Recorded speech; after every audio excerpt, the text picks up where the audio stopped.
La peau est composée de 3 couches. Ce qu'on voit directement en regardant notre peau, c'est l'épiderme. C'est un amoncellement de cellules qui protège le corps des agressions extérieures. Les cellules, elles se renouvellent constamment, et celles qui sont en fin de vie, c'est ce qu'on appelle en général la peau morte. Tout en dessous, il y a l'hypoderme, c'est un peu comme un amas de gras qui protège contre le froid et qui peut aussi fournir de l'énergie si besoin.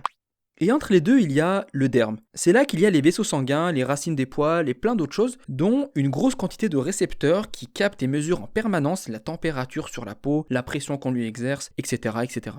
Et bien justement, quand on lui exerce dessus une pression à la peau, quand on se gratte, qu'est-ce qui se passe? Eh bien quand on se gratte, on arrache des tout petits morceaux de peau morte. On réduit l'épaisseur de l'épiderme et donc les vaisseaux sanguins qui sont en dessous, ils deviennent plus visibles. On voit donc du rouge. De la même manière, le fait de frotter et chauffer la peau stimule et dilate les vaisseaux sanguins. Ils s'élargissent et transportent plus de sang. Et donc, ils sont davantage visibles. C'est donc pour toutes ces raisons que la peau rougit quand on se gratte.